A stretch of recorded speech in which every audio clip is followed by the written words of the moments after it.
सखिया राम जन्म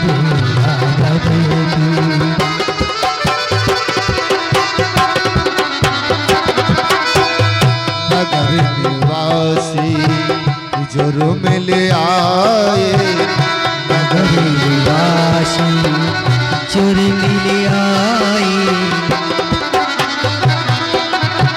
जुर्म ले आए, नगर निवासी सब जुर्म ले आए।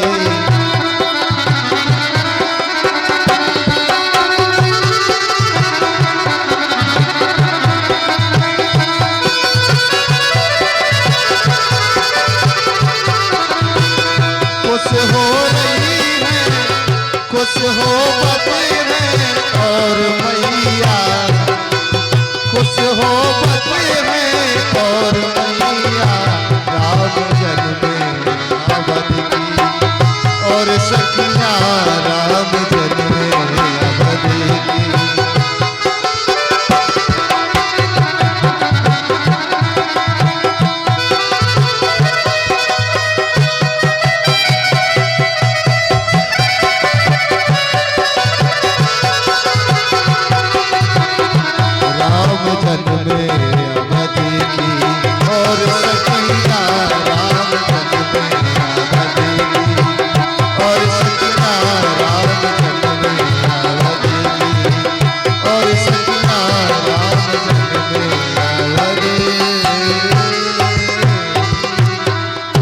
बोलिए रामचंद्र भगवान की जय हो।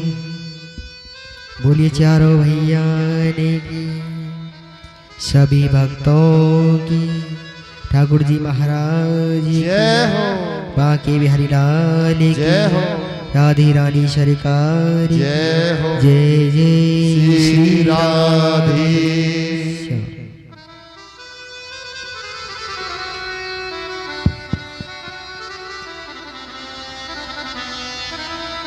अब तो महाराज कहते हैं अवध वासियों की आनंद की कोई सीमा नहीं रही, अवध में आनंद छाया हुआ है। महाराज दशरथ भरे भर के दान कर रहे हैं, सारे अवधवासी नाच रहे हैं, झूम रहे हैं, गा रहे हैं। अब तो महाराज श्री सुखदेव जी महाराज कहते हैं कि हे राजा परीक्षित, जब धीरे धीरे चारों भाई बड़े हुए तो उनका नामकरण संस्कार होने लगा, और नामकरण संस्कार करने के लिए कहते हैं स्वयं ऋषि वशिष्ठ आए और कहते हैं महाराज श्री सुखदेव जी महाराज कि महारानी कौशल्या की गोद में जो बालक बैठा है, कहने लगे आप जानते हैं वह कौन है? ऋषि वशिष्ठ कहने लगे, बोले हे महाराज दशरथ, यह जो कौशल्या जी की गोद में बैठे हैं आप जानते हैं कौन है? कहने लगे ये आनंद के सिंधु है, सुख की राशि है, जिनके आनंद की कोई सीमा नहीं है, और कहते हैं जिनके आराम विराम से पूरा विश्व प्रपंच प्रफुल्लित हो उठता है। यह ऐसे आपके पुत्र, बड़े पुत्र का नाम रखता हूं मैं राम। बोली श्री रामचंद्र भगवान की जय हो, श्री रामचंद्र भगवान की जय हो। कहते हैं योगियों के हृदय में जो स्मरण करते हैं, वास करते हैं, ऐसे बड़े पुत्र का आपका नाम रखता हूं मैं श्री राम। अब तो महाराज कहते हैं श्री सुखदेव जी महाराज के ही राजा परीक्षित, गुरु वशिष्ठ दूसरे पुत्र का नामकरण संस्कार करने लगे। कहने लगे एक राम भक्ति के मार्ग को प्रशस्त करते हैं, दूसरे राम कर्म योगी हैं, और तीसरे बलराम जी ज्ञान योगी हैं। और कहने लगे जो विश्व का भरण पोषण करने की शक्ति रखते हैं, ऐसे आपके पुत्र का नाम रखता हूं मैं भरत लाल। बोलिए भरत जी लाल की जय हो, भरत लाल की जय हो। अब तो महाराज श्री सुखदेव जी महाराज कहने लगे कि हे राजा परीक्षित, यह तीसरे पुत्र का नामकरण होने लगा। कहने लगे जिसका नाम स्मरण करने से शत्रु का विनाश हो जाए, और कहते हैं जिसका नाम स्मरण करने से शत्रु का विनाश हो जाए, ऐसे आपके तीसरे पुत्र का नाम रखता हूं मैं शत्रुघ्न। बोलिए शत्रुघ्न लाल की जय हो। 3 पुत्रों के नामकरण संस्कार हुए। अब तो चौथे की बारी है। कहने लगे लक्ष्मण धामेश्वरा में प्रिय, सकल जगत आधार, गुरु वशिष्ठ तेहि राखियो, लक्ष्मण नाम उदार। बोले लक्ष्मण धाम सुराम प्रिय, सकल जगत आधार, गुरु वशिष्ठ ही राखियो, लक्ष्मण नाम उदार। बोले जो लक्ष्मण का धाम है, जो लक्षण का धाम है, राम के परम प्रिय है, ऐसे आपके चौथे पुत्र का नाम रखता हूं मैं लखन लाल। बोलिए लखन लाल की जय हो। अब तो चारों भाइयों का नामकरण संस्कार हुआ, और महाराज कहते हैं चारों भाइयों का नामकरण संस्कार हुआ तो कहते हैं श्री सुखदेव जी महाराज के जब भी मेरे प्रभु का अवतार होता है, जब भी मेरे प्रभु का अवतार होता है तो उनके दर्शन के लिए कौन आता है? भोले बाबा। इधर भोले बाबा ने देखा मेरे प्रभु का अवतार हो चुका है, उनके दर्शन के लिए जाना चाहिए, और भोले बाबा कहते हैं यहां पर राम जी महाराज के दर्शन के लिए अयोध्या आए। और किस प्रकार से अयोध्या आ रहे हैं?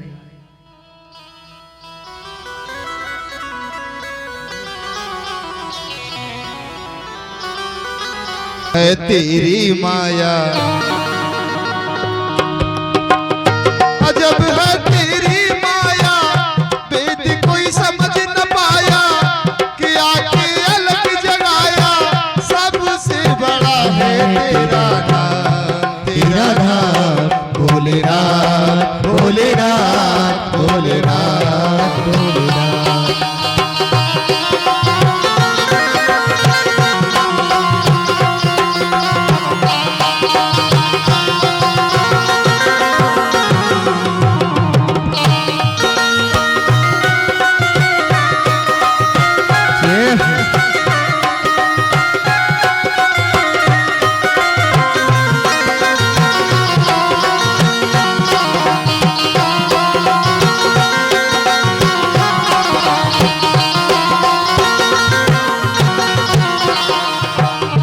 अजब है तेरी माया, इसे कोई समझ न पाया, कि आके अलग जगाया, सबसे बड़ा है तेरा नाम, तेरा नाम भोलेनाथ भोलेनाथ भोलेनाथ भोलेनाथ भोलेनाथ भोलेनाथ भोलेनाथ।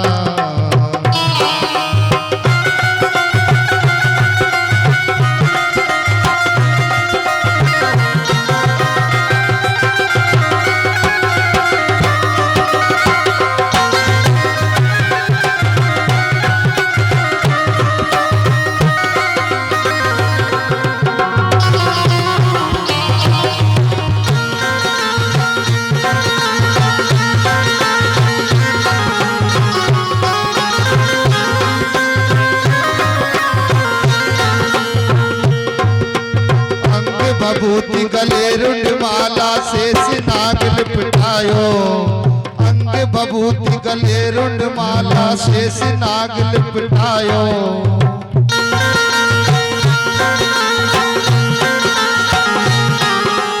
आको तिलक बाल चंद्रमा घर घर अलग जगायो,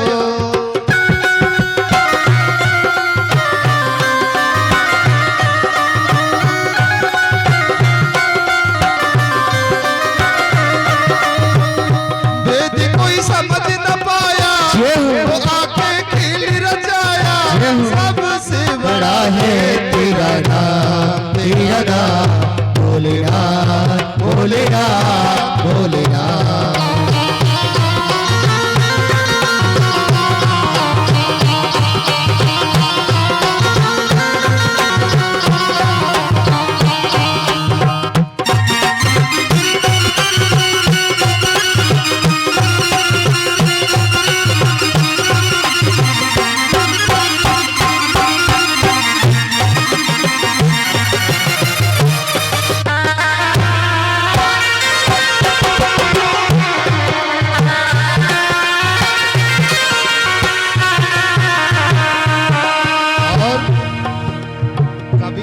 सुंदर वाणी में भजन लिखा है। ये क्या लिखा है? ले भिक्षा निकली नंदरानी कंचन थाल सजायो, ले भिक्षा निकली नंदरानी कंचन थाल सजायो, तो भिक्षा होगी असन से बालक मेरो डरायो।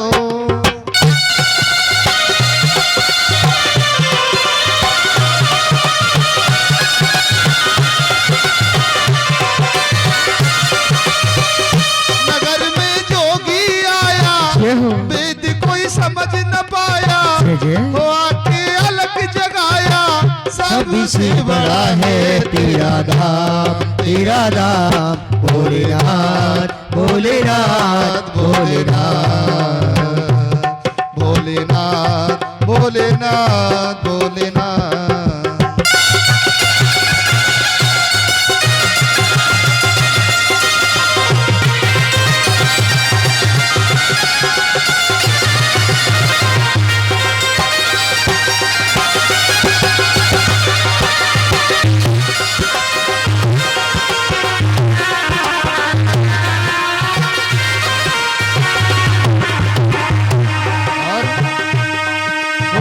चाहिए तेरी दौलत दुनिया और न कंचन माया, फिर लाला के दर्श करा दे, मैं दर्शन को आया।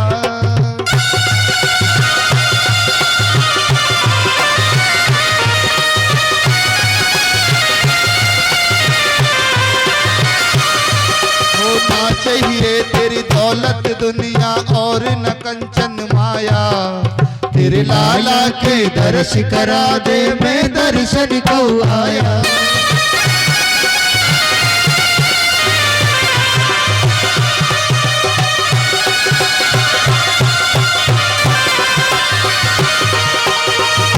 वेद कोई समझ न पाया, वो आके खिल रचाया, सबसे बड़ा है तेरा धाम, तेरा धाम भोलेनाथ भोलेनाथ भोलेनाथ भोलेनाथ।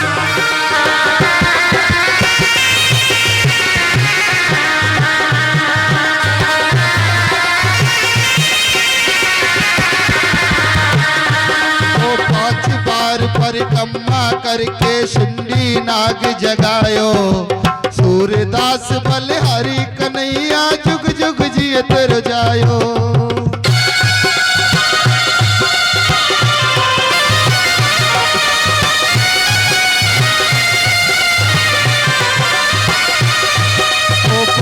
परिक्रमा करके शुंडी नाग जगायो, सूरदास बलिहारी कन्हैया जुग जुग जियत रजायो। जब है तेरी माया, दिल कोई समझ न पाया, सबसे बड़ा है तेरा नाम, तेरा नाम भोलेनाथ भोलेनाथ भोलेनाथ भोलेनाथ भोलेनाथ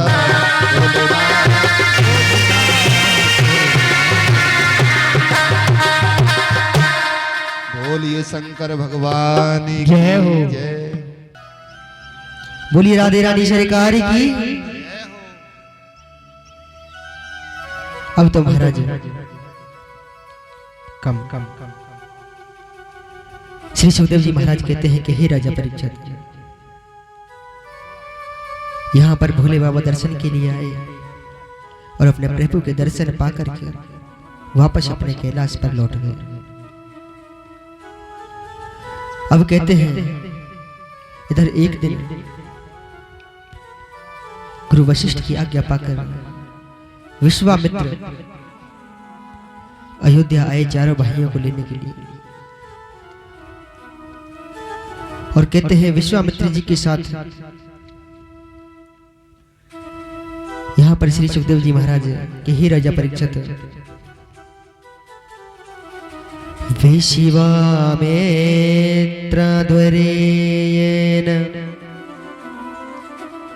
मारीचाध्यानिशाचर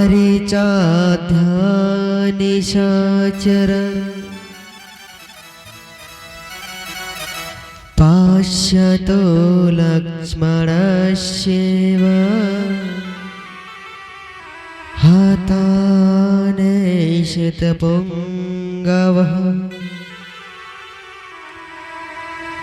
विश्वामित्र जी राम जी को लेने के लिए आए।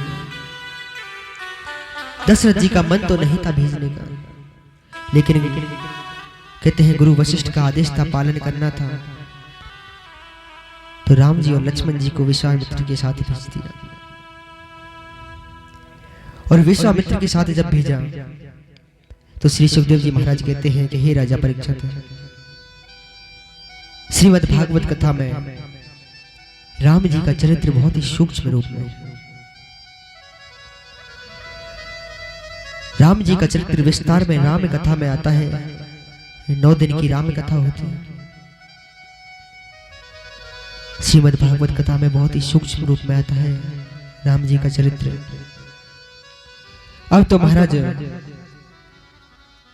कहते हैं यहां पर विश्वामित्र जी के साथ राम लक्ष्मण दोनों गए और रास्ते में कहते हैं मेरे प्रभु ने ताड़का का उद्धार किया। आगे बढ़े। अब महाराज कहते हैं मारीच और सुबाहु नाम के 2 निशाचर थे, भगवान ने आज उनका भी उद्धार किया। और आगे बढ़े तो कहते हैं एक पत्थर की शिला,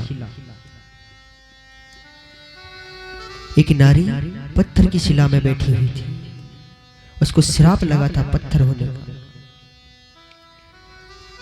भगवान ने पूछा, बोले गुरुवर यह नारी कौन है जो पत्थर की शिला बनी हुई है?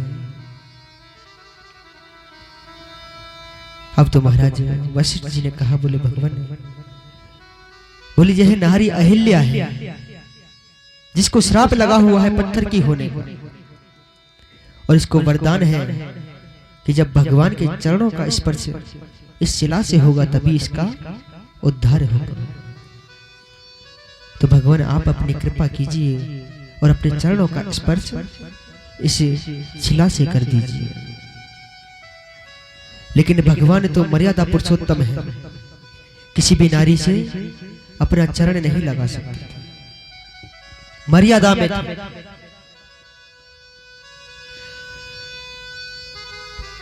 राम जी महाराज ने मना कर दिया, बोले मैं मर्यादा पुरुषोत्तम हूं, मैं किसी भी पराई नारी से अपने चरणों का स्पर्श नहीं कर सकता।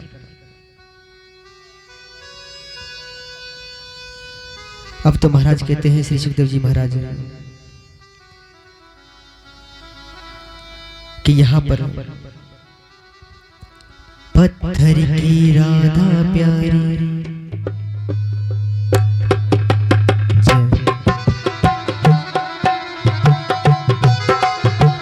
पत्थर की राधा प्यारी, पत्थर की कृष्ण मुरारी, पत्थर से पत्थर घिसके पैदा होती चिंगारी। पत्थर की राधा प्यारी, पत्थर के कृष्ण मुरारी, पत्थर से पत्थर घिसके पैदा होती चिंगारी। पत्थर की नारी अहिल्या पग से श्री राम ने तारी, पत्थर के मठ में बैठी मैया हमारी। पत्थर की राधा प्यारी, पत्थर की कृष्ण मुरारी।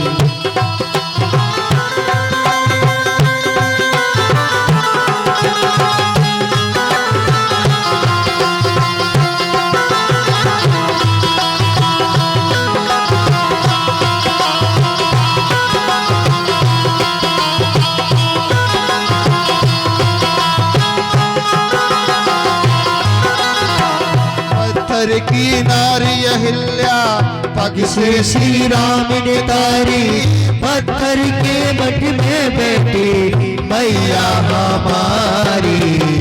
पत्थर की राधा प्यारी, पत्थर की कृष्ण मुरारी, पत्थर से पत्थर किसकी पैदा होती चिंगारी।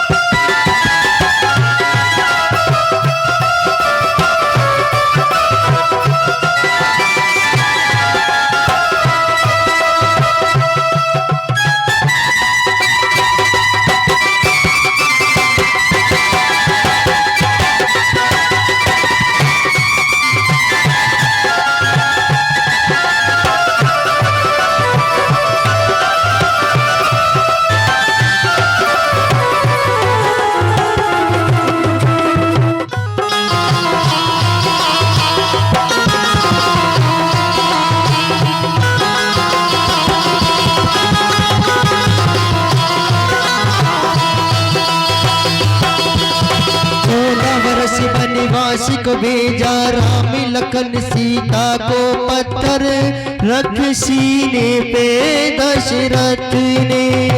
हो पत्थर रख सीने पे दशरथ ने। हो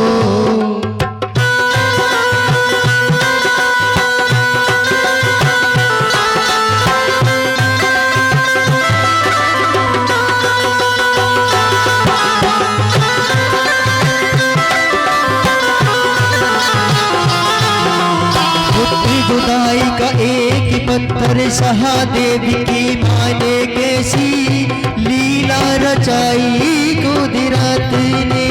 ओ कैसी लीला रचाई कुदरत ने।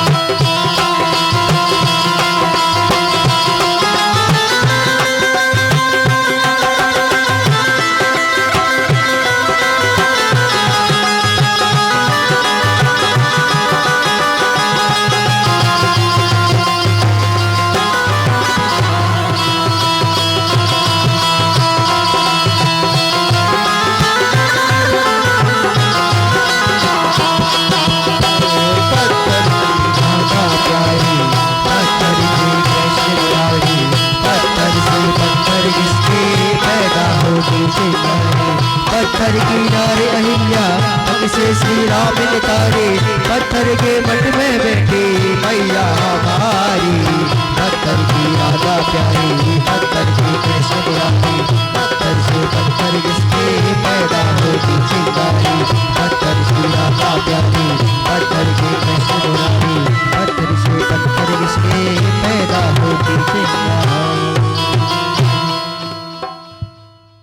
बोलिए रामचंद्र भगवान की जय।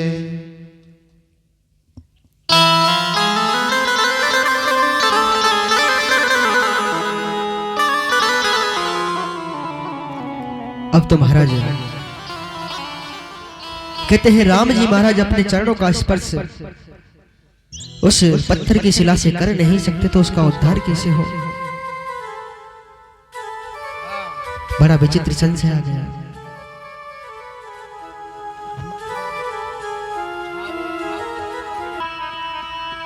अब तो महाराज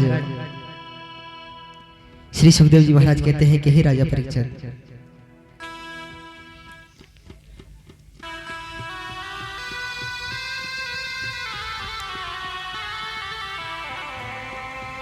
श्री सुखदेव जी महाराज कहने लगे कि हे राजा परीक्षित, अब उस अहिल्या का उद्धार कैसे हो। कहते हैं पवन चलने लगी,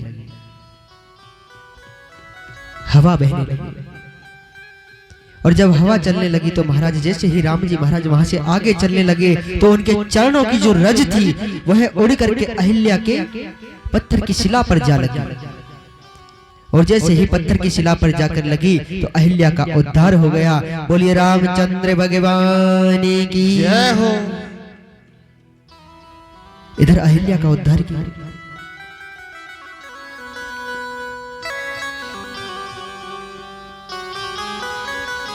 अब तो महाराज अहिल्या का उद्धार करके कहते हैं जनकपुर में जानकी जी का स्वयंवर चल रहा था। विश्वामित्र जी दोनों भाइयों को लेकर पहुंचे जनकपुर, जहां पर जानकी जी का स्वयंवर चल रहा था, और कहते हैं वहां पर शिव जी के द्वारा दिया हुआ धनुष, दधिच मुनि की हड्डियों से बना हुआ धनुष, और महाराज जनक जी ने घोषणा करा दी कि इस धनुष का जो खंडन कर देगा मैं अपनी पुत्री का विवाह स्वयंवर उसी के साथ करूंगा। बड़े बड़े राजा महाराजा, ऋषि मुनि, यक्ष गंधर्व सभी वहां स्वयंवर में आए हुए थे। यहां तक कि स्वयं रावण भी उस स्वयंवर में आए हुए थे।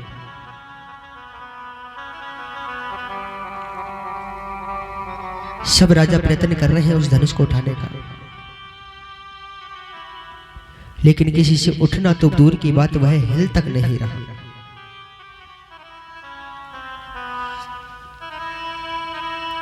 अब तो महाराज रावण ने भी प्रयत्न किया, लेकिन उनसे भी वह धनुष नहीं उठा।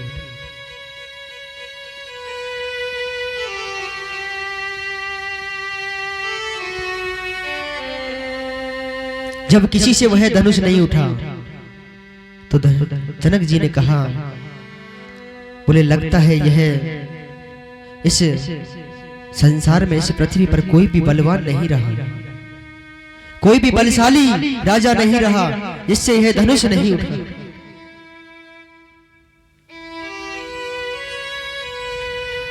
जैसे ही कहा, यहां पर लक्ष्मण जी को क्रोध आ गया।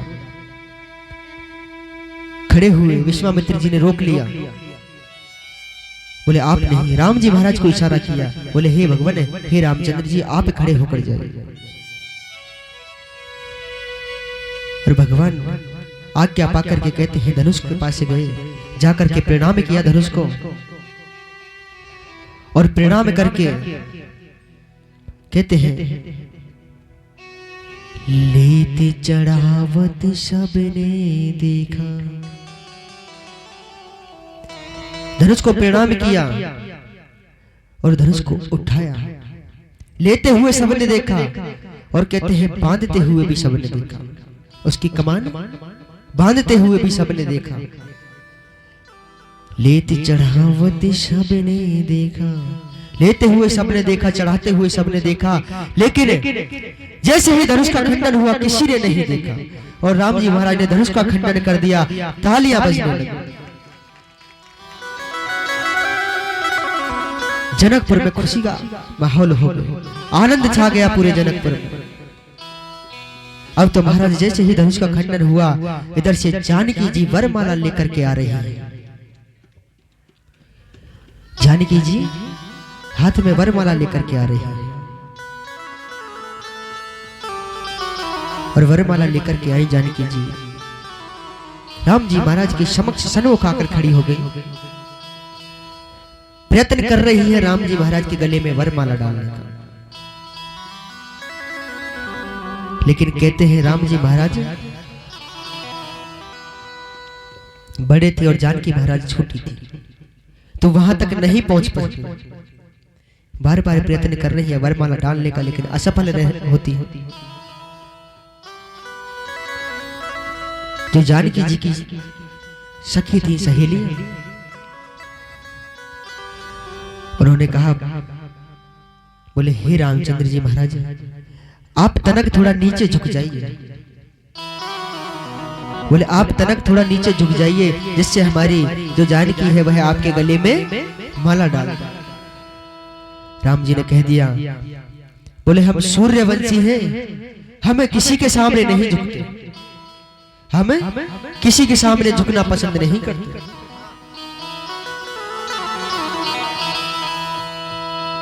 हो झुके जइयो तनक रघुवीर, लली मेरी छोटी है।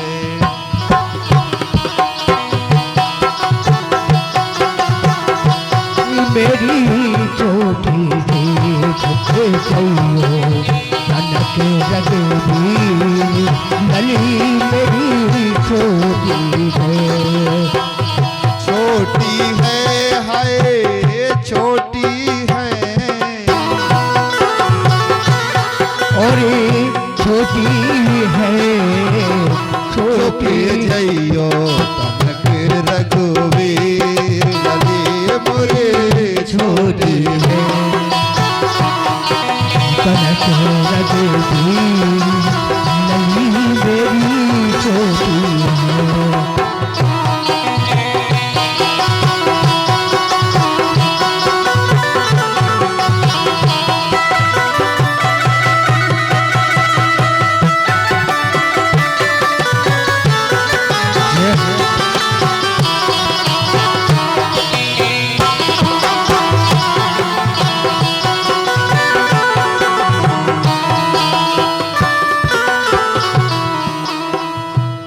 अब तो महाराज कहते हैं यहाँ पर श्री सुखदेव जी महाराज के ही राजा परीक्षित, यहाँ राम जी महाराज झुकते नहीं और जानकी जी वहां तक पहुंच नहीं पा रहे हैं। लक्ष्मण जी से कहा, लक्ष्मण जी ने मना कर दिया। विश्वामित्र जी से कहा, बोले हे गुरुवर अब आप ही कहिए इनको झुकने के। विश्वामित्र जी ने मना कर दिया, बोले रघुवंशी किसी के सामने नहीं झुकेंगे। तब जानकी जी ने लक्ष्मण जी को इशारा दिया और जैसे ही लक्ष्मण जी को इशारा दिया, लक्ष्मण जी खड़े हुए और जाकर राम जी महाराज के चरणों में जाकर गिर गए, प्रणाम करने लगे, दंडवत प्रणाम। और लक्ष्मण भैया को जैसे ही उठाने के लिए राम जी महाराज झुके, जानकी जी ने वरमाला डाल दी और तालियां बजाई।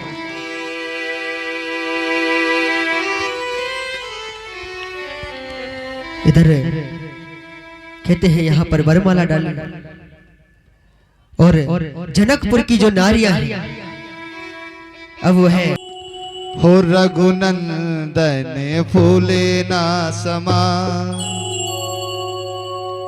लगने आई हरे हरे लगने आई मेरे आगे।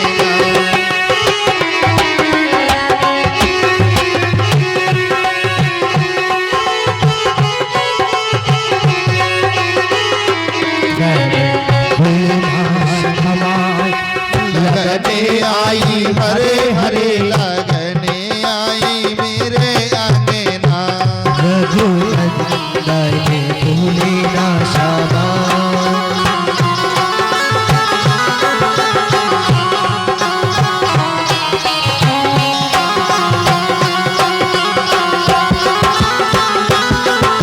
चंद्र भगवान की बोलिए सियापति रामचंद्र भगवान की।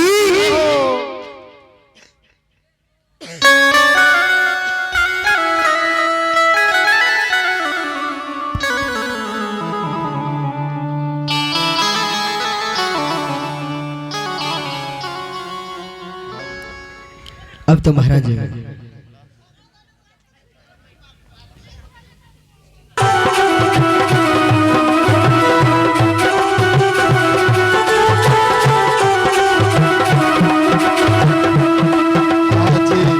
जग तो हुआ परेशान, मिलन है जुदाई है।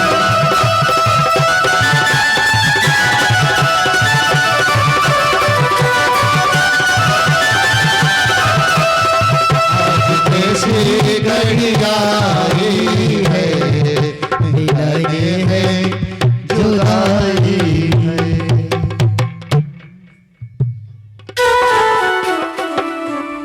बोलिए रामचंद्र भगवान की जय हो। बोले आज कैसी घड़ी आई है, मिलन है जुदाई। जानकी जी राम जी के साथ वन को जा रहे हैं, सारे अयोध्या वासी साथ गए और कहते हैं रात्रि में तमसा नदी के किनारे विश्राम किया। वहां पर सभी अवधवासियों को सोता छोड़ करके राम जी महाराज चले गए और सभी अवधवासी वहां से लौट कर आ गए। अब तो महाराज अवध में अयोध्या में किसी भी घर में कोई दीप नहीं जलता, कोई खुशी नहीं मनाई जाती।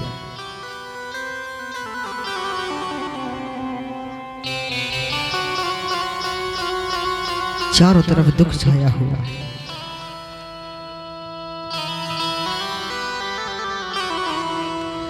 इधर कहते हैं यहाँ पर भरत जी अपने मामा के यहाँ गए हुए थे, वापस लौट कर आए। देखा मेरी माँ ने मेरे लिए राज्य अभिषेक मांगा, बड़े भाई के लिए 14 वर्ष का वनवास। कहने लगे हठीली तूने का ठानी मन में, जो राम सिया भेज दिए वन में। भरत जी दुखी हो रहे हैं। कहां पहुंचे? जहां राम जी थे, राम जी के पास पहुंचे। बहुत प्रयत्न कर रहे हैं राम जी को वापस लाने का,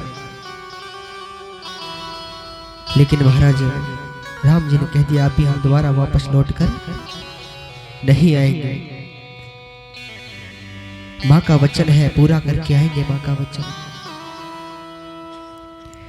भरत जी उनकी चरण पादुका लेकर के वापस आए, राजगद्दी पर चरण पादुका को रखा और कहते हैं स्वयं एक आश्रम बनाकर, कुटिया बनाकर उसमें रहने लगे।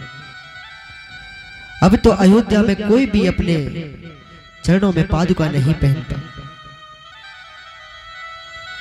और महाराज श्री सुखदेव जी महाराज कहते हैं, हे राजा परीक्षित, भागवत के अंदर राम जी का चरित्र बहुत ही सूक्ष्म रूप में है।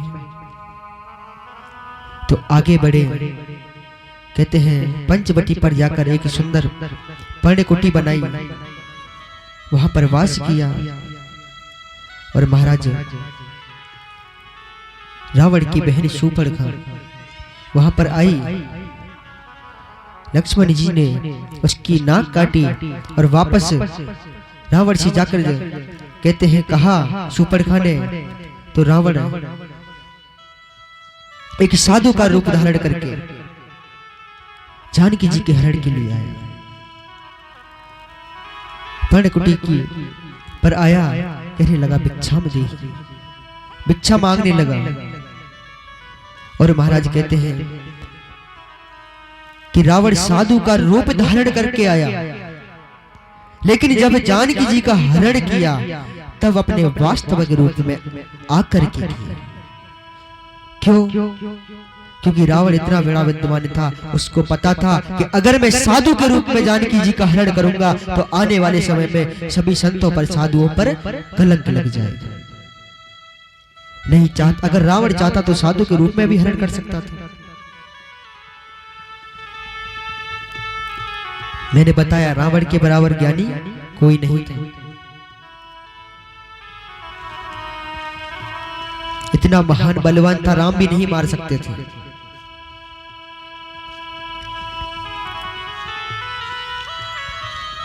अब तो महाराज हरण किया, रास्ते में जटायु ने रोकने की कोशिश की, जटायु का पंख काट दिया।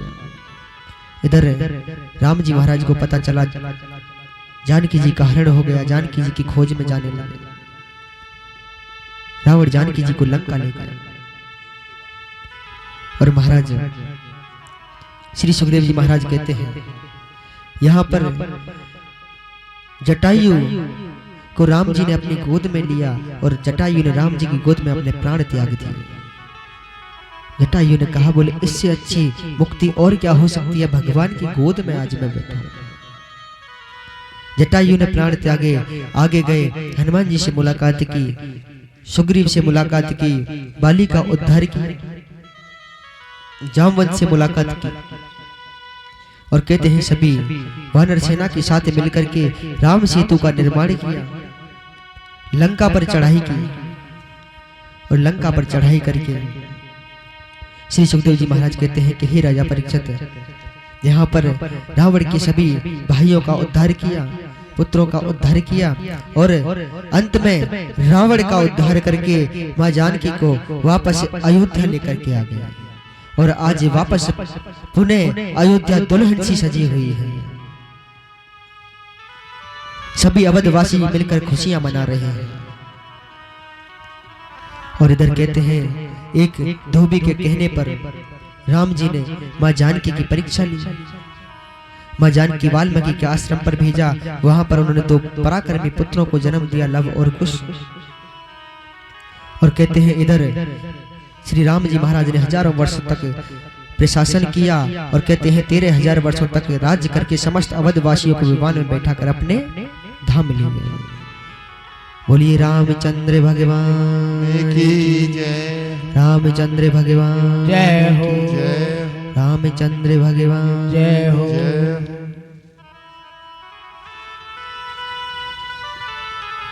श्री सुखदेव जी महाराज कहने लगे कि हे राजा परीक्षित, अब मैं आपको चंद्रवंश की कथा सुनाने जा रहा हूं। और कहने लगे कि चंद्रवंश वह वंश है जिसमें मेरे गोविंद का प्राकट्य हुआ, मेरे कन्हैया जी का प्राकट्य हुआ। श्री सुखदेव जी महाराज कहते हैं राजन, नारायण के पुत्र हुए ब्रह्मा, ब्रह्मा के पुत्र अत्रि और अत्रि के पुत्र हुए चंद्रमा, जिनके नाम पर इस वंश का नाम पड़ा चंद्रवंश। और महाराज कहते हैं चंद्रमा के पुत्र हुए बुद्ध और बुद्ध के पुत्र हुए पूर्वा। श्री सुखदेव जी कहते हैं कि महाराज यहाँ पर आगे चलकर एक और राजा हुए गादी नाम के राजा, चंद्रवंशी राजा हुए गादी। उनकी एक पुत्री थी सत्यवती।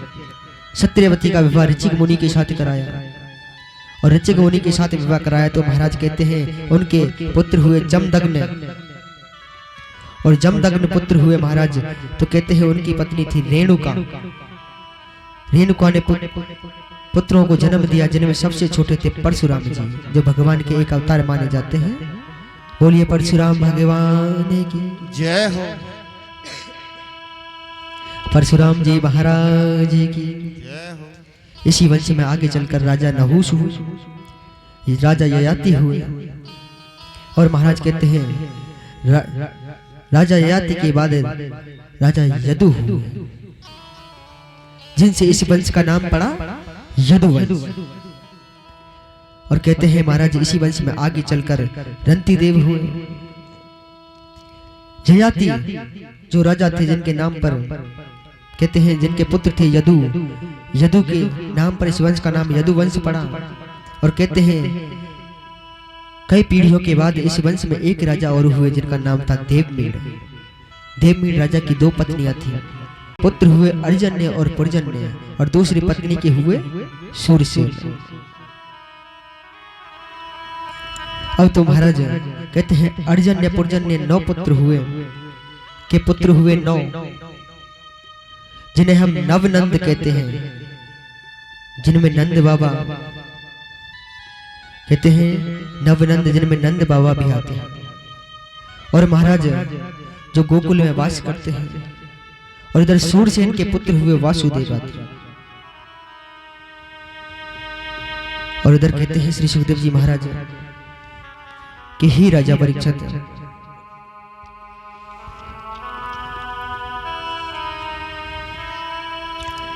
इधर मथुरा के एक राजा हुए राजा उग्रसेन।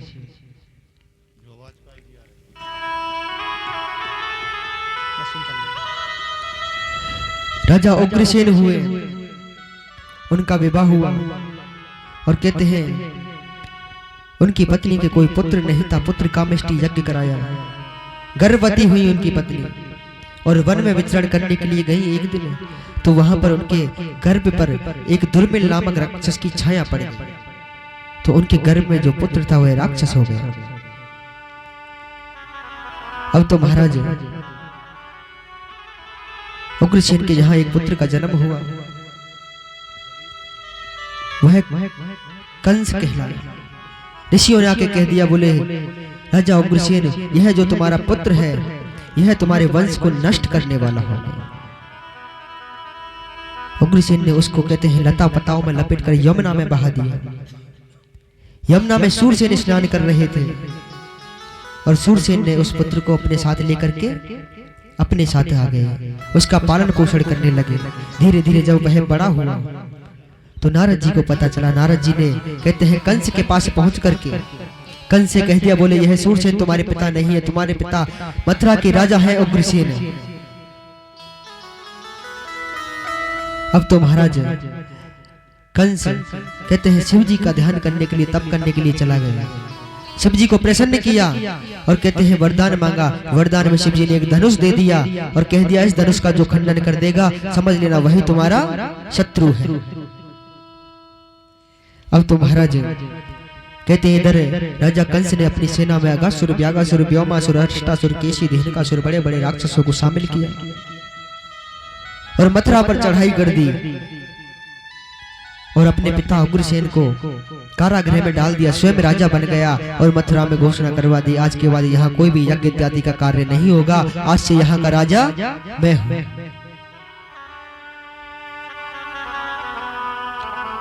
स्वयं राजा बन गया। विचार आया उनके चाचा की लड़की थी देवकी। बोले देवी का अभी तक विवाह नहीं हुआ।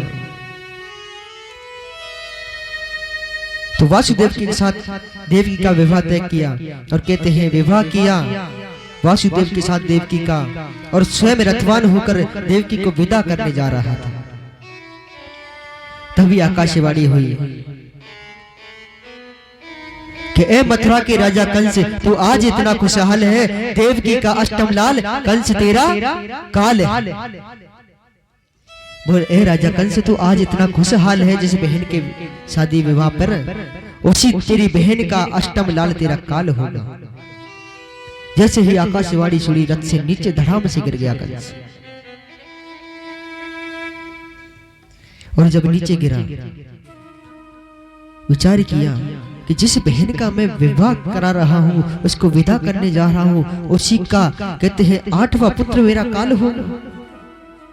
देवकी को केश पकड़ के रथ से नीचे खींच लिया और घसीटता हुआ ले जा रहा। मारने का प्रहार किया, वासुदेव जी ने रोक लिया। कहने लगे, बोले राजा,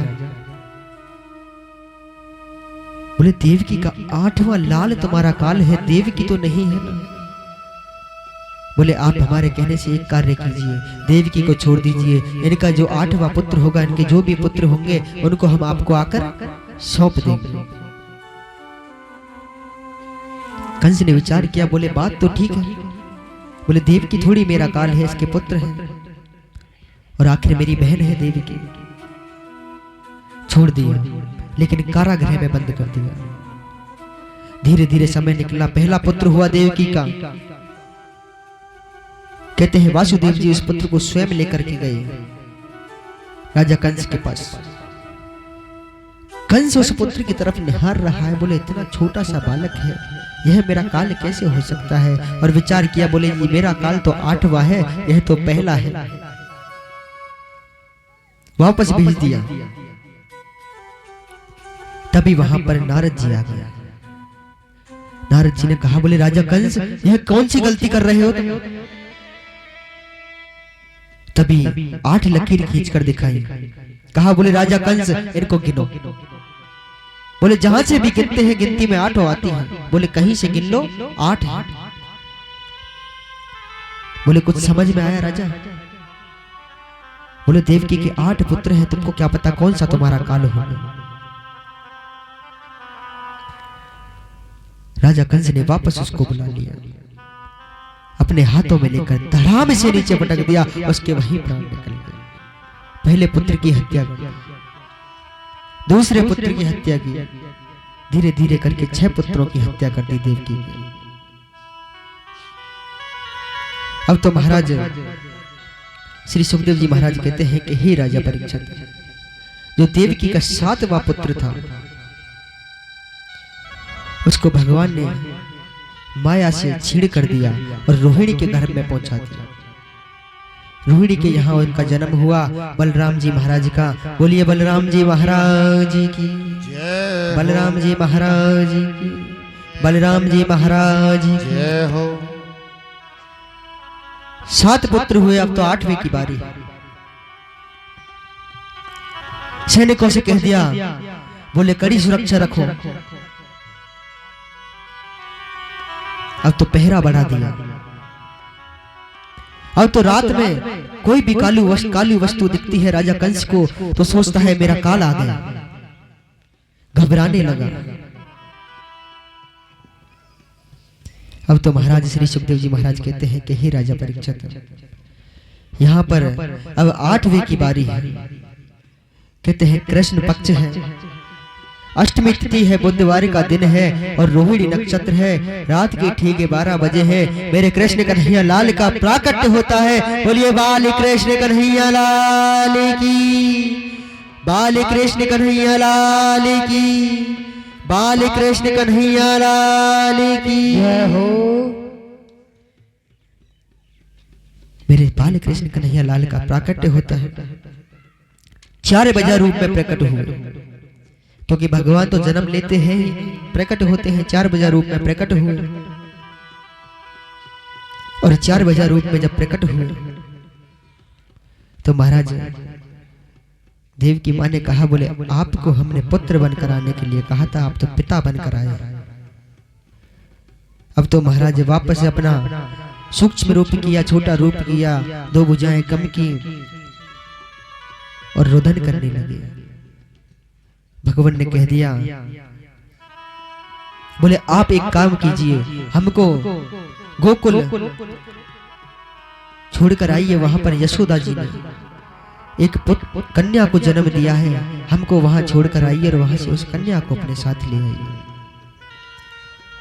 तो एक टोकरी में लेकर के वासुदेव जी कन्हैया जी को लेकर के जा रहे हैं। सारे ताले खुल गए और कारागृह के सारे पहरेदार सो गए। टोकरी में लेकर जाने लगे। रास्ते में यमुना महारानी पड़ी। अब यमुना का जो जल स्तर है वह अधिक हो गया, क्योंकि यमुना कहते हैं ठाकुर जी के भगवान के चरणों का स्पर्श करना चाहती है। क्यों करना चाहती है? क्योंकि यमुना उनकी पत्नी है। देवताओं ने स्तुति की, बोले भगवान आप अपने चरणों का स्पर्श यमुना से करा दीजिए। यमुना से चरणों का स्पर्श कराया, जल स्तर नीचे हुआ और कहते हैं कहां जाकर पहुंचे? यशोदा के वहां। अच्छा, कौन कौन मैया बता सकती है कि यशोदा के कितने पुत्र हुए थे? सबको एक कन्या का पता है कि एक कन्या को जन्म दिया था। कितने हुए थे?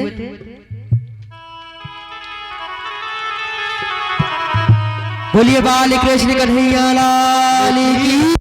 कोटि कोटि प्रणाम। भादों की रात में जन्म हो गया, जेल में देवकी के ललन हो गया।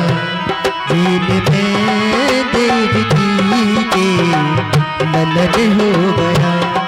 जेल में देवकी के माखन भर का है रही भारी।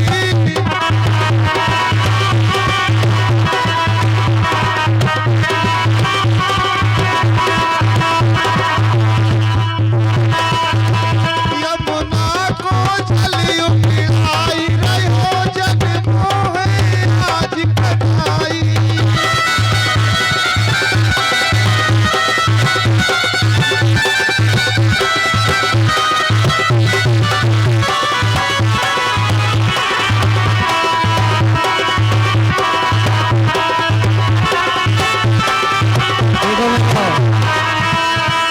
कन्हैया बधाई बजे गोकुल में।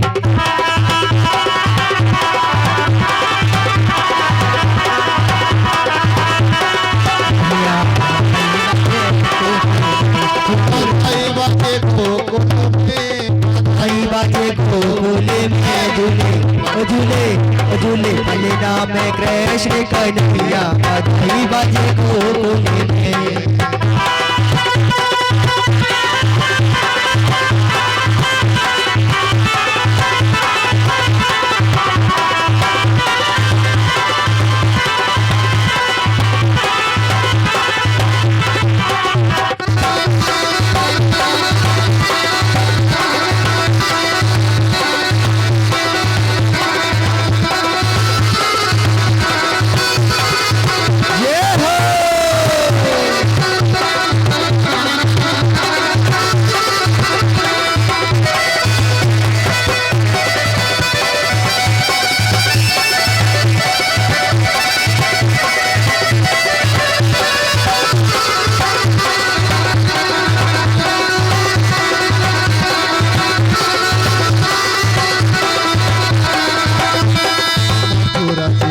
हरि जन्म है पायो। पूरा जेल हरि जन्म है पायो। गोपाला गोकुल पहुँचायो। गोपाला गोकुल पहुँचायो। देवलोक फूल बरसाही रहो जग मोहे आज कन्हाई।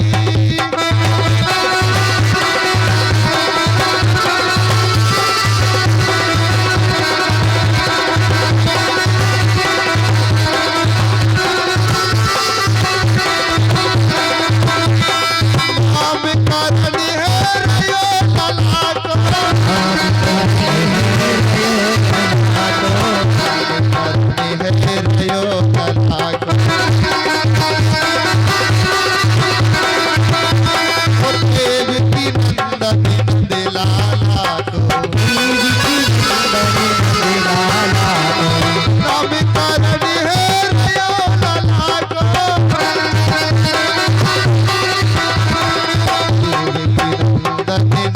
लाला को और जे तो माखन मिश्री खाए रहो जन्मों में आशिक बनाए।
मोहल्ला में हल्ला से मचे गए। बाबा लुटा रहे साल तो साला, बाबा लुटा रहे साल तो साला, मैया लुटावे छाप चल्ला, मोहल्ला में हल्ला तो मचे गए। मैया लुटावे छाप चल्ला, मोहल्ला में हल्ला तो मचे गए।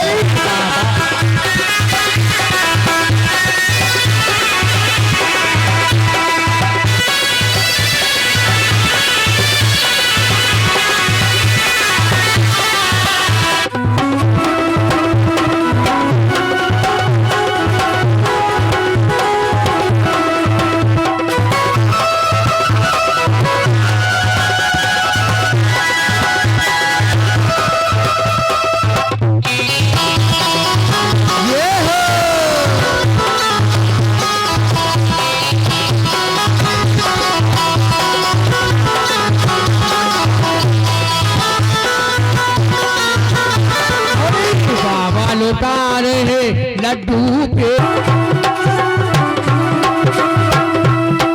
हो कष्ट कटे दुख मिटे, देता छुटकारा है मेरा श्याम हरे का सहारा है बाबा श्याम।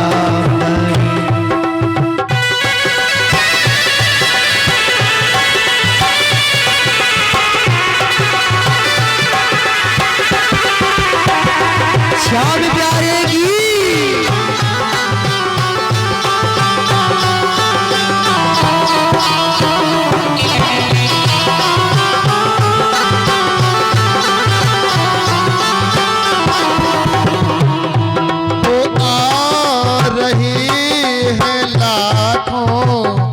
श्याम बाबा करते हैं दर्शन,